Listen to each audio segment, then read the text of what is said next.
I, Mr. Ziaur Rahman, do hereby declare independence of Bangladesh.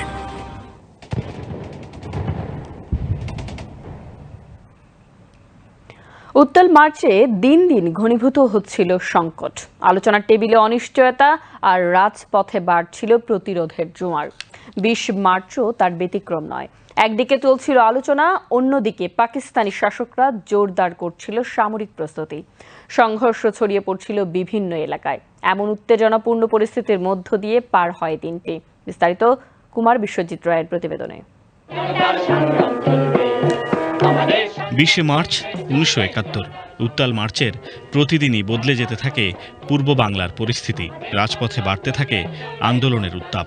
এদিন একদিকে চলছিল আলোচনা, অন্যদিকে স্বাধীনতার দাবিতে উত্তপ্ত পুরো পূর্ব পাকিস্তান।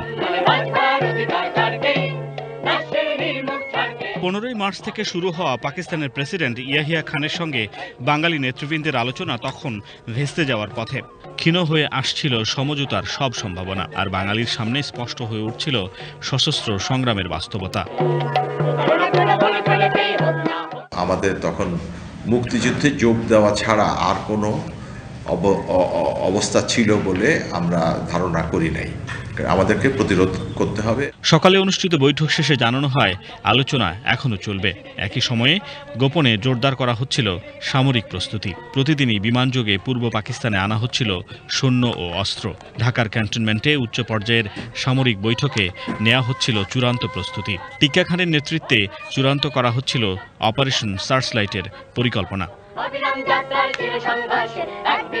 এদিন সারা দেশে এক উত্তপ্ত পরিবেশ বিরাজ করতে থাকে। ক্ষুব্ধ বাঙালিরা পথে নেমে আসে। যুদ্ধের প্রস্তুতি চলতে থাকে দেশ জুড়ে। কিন্তু তখনও পূর্ব পাকিস্তানের মানুষ বুঝতে পারেনি যে ২৫শে মার্চ অতর্কিতেই তাদের উপর চালানো হবে অপারেশন সার্চলাইট। তারা বহু আগে থেকে প্ল্যান করে রাখছে যে বাঙালিদের হাতে ক্ষমতা দিবে না, তার জন্য যা যা দরকার তারা সিদ্ধান্ত নিয়ে রাখছে। শুধু আলোচনাটা ছিল হচ্ছে একটা সাজানো নাটক, যাতে তারা সময় নিতে পারে এবং পাকিস্তান থেকে তাদের সেনাবাহিনী অস্ত্রপাতি বাংলাদেশে বা তৎকালীন পূর্ব পাকিস্তানে এনে একটা হত্যাযজ্ঞ চালাতে পারে। তারা তাদের যে নীল নকশা বাস্তবায়নের জন্য ২৫শে মার্চ ছাপায় পড়ছিল। এদিকে অসহযোগ আন্দোলনের মধ্যেই দেশের বিভিন্ন স্থানে সংঘর্ষের খবর আসে। মিরপুর, চট্টগ্রাম, সৈয়দপুর ও পার্বতীপুরে বাঙালিদের সঙ্গে পাকিস্তানি বাহিনী ও বিহারীদের সংঘাতে বাড়তে থাকে উত্তেজনা। আহত হয় অর্ধশতাধিক। অন্যদিকে তরুণদের মধ্যেও চলছিল প্রস্তুতি। ১০ দিনের প্রশিক্ষণ শেষে প্রতীকী অস্ত্র নিয়ে তারা রাজপথে শোভাযাত্রা বের করে, যা ছিল আসন্ন মুক্তি সংগ্রামের ইঙ্গিত।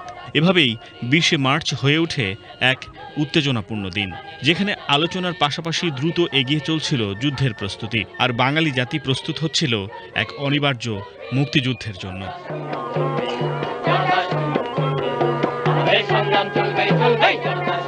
কুমার বিশ্বজিৎ রায়, বিটিভি নিউজ, ঢাকা।